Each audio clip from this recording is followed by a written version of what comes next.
Today we convened an urgent meeting of the Executive to consider the significant and rising levels of COVID-19 across our community, and we have had clear and unequivocal evidence from our Chief Medical Officer and the Chief Scientific Advisor, who were pleased is with us this afternoon, that the infection is rising at an increasing rate.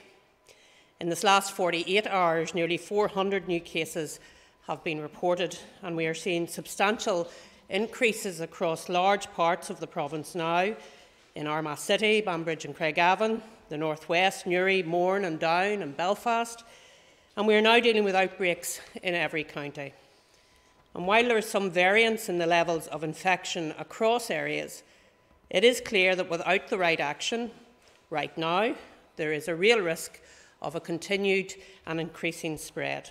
And as we're all aware, an increase in cases will mean an increase in rates of hospitalisation and inevitably of deaths. So the Executive has today considered a range of options. We have carefully considered a variety of actions to ensure that we take a balanced and proportionate approach. Now we have an opportunity to seek to suppress the rate of infection before it takes further hold. And that's a concern that is shared across the United Kingdom. We're continuing to have close discussions with the leaders of all four nations, and this will include the consideration of urgent collective actions by the four nations. We have spoken today, Michelle and myself, with the Prime Minister, and we will do so again at a COBRA tomorrow morning. For now, the Executive has determined that the restrictions that have applied to postcodes within the highest rates of coronavirus, mainly in Greater Belfast and the Ballymena areas, will be extended across all of Northern Ireland from 6 p.m. tomorrow. This will mean that for every home across Northern Ireland there will be no mixing of households indoors, with exemptions for bubbling with one other household, caring responsibilities including childcare, essential maintenance, supported living arrangements, visits required for legal or medical purposes, or marriage or civil partnerships where one partner is terminally ill. Also, there are to be no more than 6 people gathering in a private garden from no more than 2 households, but exempting children 12 and under. It is clear that it is in the environments where we feel safe and relaxed that we drop our guard, and that the mixing of households indoors presents one of the best opportunities for the spread of the virus. We continue to be advised that it is gatherings in domestic properties where most of the virus transmission is occurring, and that other environments away from the home can be better controlled and regulated. Now, I understand that this decision today will be disappointing, but I would say to you, we are not, and I've heard various descriptions of what we're involved in. This is not returning to lockdown. Doing nothing was not an option, but neither is returning to full lockdown.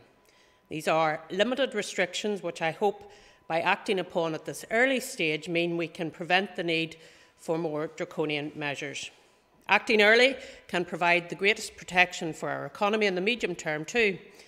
But to make it work, we all have to pull together, and if we do, we can take control of the spread of the virus. We all know we can do this because we've done it already.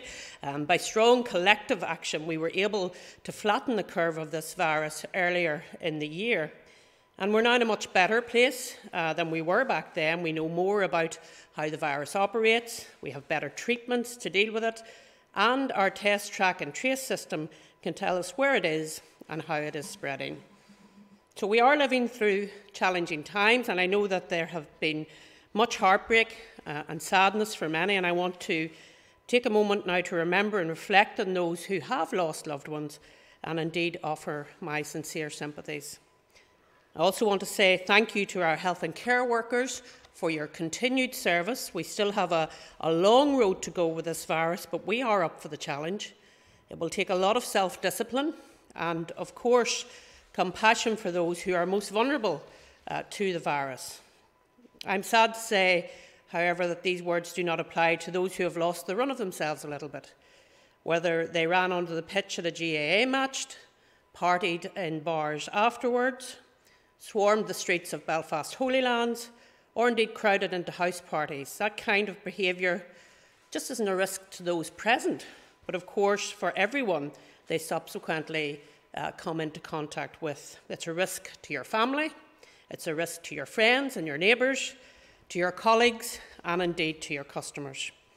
So I'm putting you on notice that we intend to take this matter very seriously. Our enforcement group, led by our junior ministers, Lyons and Kearney, are working with partners across the community, which include local government, the police, the universities, governing bodies, to ensure that we do not see any repeat of this. And I welcome the words of Ulster GAA this afternoon. So we all need to work together to keep each other safe. We need to follow the health guidance by washing our hands, maintaining social distancing, and where it is not possible to do all of that, to wear a face covering. And I really want to reinforce the wearing of face coverings, particularly in retail environments. Compliance was very good a few weeks ago, but it's not a novelty. We have to continue wearing face coverings in those settings. And I also want to encourage people to download the COVID-19 app if you haven't already done so. And if you're advised to get a test, do it promptly and follow the quarantine advice to the letter, because we can do this and we can all work together to combat this deadly disease. Thank you.